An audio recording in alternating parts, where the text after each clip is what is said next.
I still believe in the future of XCN, and I get it. Even though nothing I say is financial advice, people like to say, man, take a look at the altcoin space as of right now. Take a look at how it's doing. How can you still be bullish on XCN? Oh, wow. They think it's just, really bad when it comes to XCN. But in my opinion, $1, that's still my price target. And also on top of that, the way you take a look at is this. When it comes to the world of cryptocurrencies, I feel like as of right now, actually, in terms of what's going on within this space, I think it's actually very good from what I see. Take a look at, for instance, Circle, which is the creator of USDC, the stablecoin, that recently went public. So just think about that. That's very massive for the space overall. Take a look at the sentiment for the Bitcoin ETF, the Ethereum ETF, and take a look at the number of institutional investors, the amount of enterprise adoption. I feel like, again, within this space, it's actually looking very good. But then the markets, generally speaking, are not doing that good. So then when it comes to something like, just altcoins and just a bunch of cryptocurrencies in general, it's not really looking that good. Now, of course, Bitcoin is holding pretty strong, actually, still over $100,000. But the way you take a look at it is that eventually, maybe we could very well see a moment in time in which altcoins do wake up in a really massive way. And I've been waiting for this hypothetical upcoming peak for a fully fledged type of altcoin season because historically, at least from the last cycle and the last cycle before, we've seen a very massive kind of like just this sort of, very amazing altcoin season. Will we see it this time around? There's no guarantees. But then the way you take a look at it is that when compared to way back then, right, altcoins as of right now, I feel like many of them are really gaining recognition as beyond just random meme coins that people don't really care about. And also these random projects that don't have any utility. Because if we take a look at Onyx, I think it has tremendous utility. We take a look at other projects like, for instance, Avalanche, Algorand, and whatnot, right? Very amazing. So then the way I view it is that with the sentiment for altcoins, I think in terms of the fundamentals being better than before, not in terms of like price action, generally speaking, but I'm saying in terms of like the attention for the fundamentals, I feel like if it's way better than back then, and then we see a market recovery, and then we see, let's say, a fully fledged type of altcoin season, I don't see why, again, there wouldn't be something like that.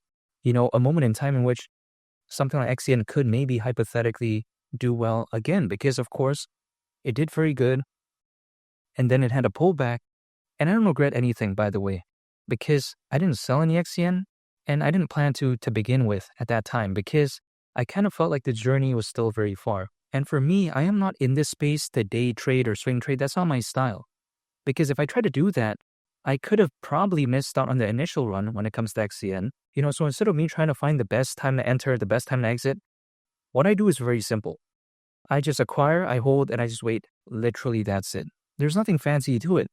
I mean, it's not anything that really requires any sort of skill, really, even for me, I think, because how? It's just literally me believing in a project and acquiring however much I can, and whenever I can. That's really about it on a set schedule. So it's nothing too overly complicated, in my opinion. I'm not telling anyone to buy XCN, but that's literally what I'm doing. My strategy, I think, is not overly complicated at all for me. Now, I get it.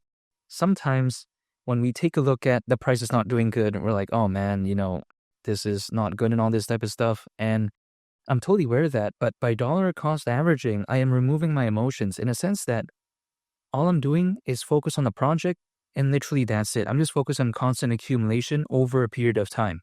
Because instead of me trying to day trade and swing trade, I think that's much more practical as well for me.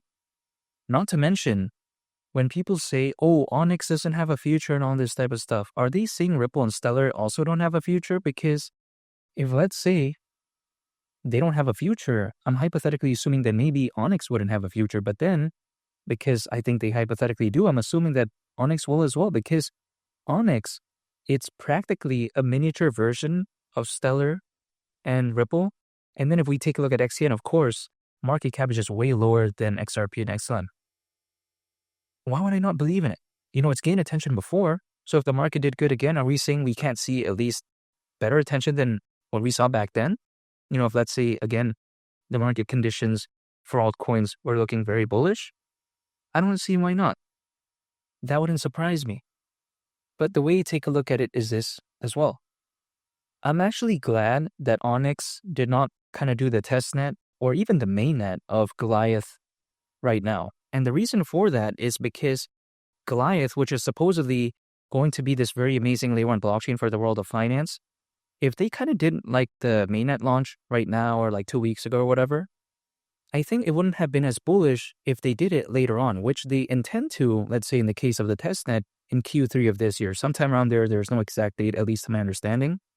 But I think if, let's say, the markets do pick up again and then they launch the testnet, it doesn't have to be really that good either, just launching it. That could be a major catalyst. And I think timing sometimes does matter, because if, let's say, a very amazing project launched something very fantastic during a bear market with basically no hype, it's not really going to bring much attention to what they launched, if that makes sense, right? Like, for instance, if Onyx launched Goliath back then when the price was low for XCN, who would really care? You know what I mean? So then the way I view it is that maybe something like Onyx launching Goliath later on could actually be, maybe, I think, better than if they did it right now or before. So then, in my opinion, this is something that I'm still looking forward to when it comes to Onyx. And keep in mind, XCN had that pump not too long ago without basically anything really. I mean, we got to think about this, right? What was hyped about XCN back then? In my opinion, there was only basically one thing, and that was that Onyx was viewed as a miniature version of Ripple and Stellar. That was really about it. There was really no talks about Goliath. There was really no talks about, what Onyx was really doing. Nothing really. Everyone that I know that believed in XCN, they were like, oh, this is kind of like XRP and XM. They were just saying that. But then as of right now, I think because things kind of cooled down and then also the price went down when it comes to XCN, I think now people are paying more attention to stuff like this. Again, something like Goliath. So then, in my opinion, this could actually be good in terms of the future, in terms of people actually understanding what Onyx is really doing. So in my opinion, I'm not going to give up when it comes to XCN. All I can do right now is stay patient, because altcoins usually, as a worst case scenario, they typically peak around 1.5 years after a Bitcoin halving event. And the last one happened in April. So 18 months from then is around October this year. It may not necessarily happen at that exact time frame, but I think that, if anything, kind of showcases that, even historically speaking, as a worst case scenario, altcoins maybe shouldn't even be peaking right now anyways, because some people out there are saying, oh, why didn't altcoins peak last month or whatever? Well, again, historically speaking, as a worst case, that wasn't supposed to be the time yet, in theory. So why would I think that the run when it comes to altcoins are over? I think, I'm just going to hope for better days ahead. And again, history isn't necessarily always going to repeat itself, but I can't tell the future, right? I can only take a look at right now and the past. That's it. Present and the past. So then, if I'm only able to look at stuff like that, then why would I assume that the future of altcoins are bad?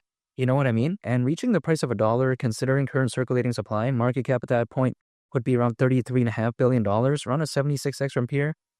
I get it. It's a little bit hard to believe as of right now, and it may never happen, by the way, because it's all speculation.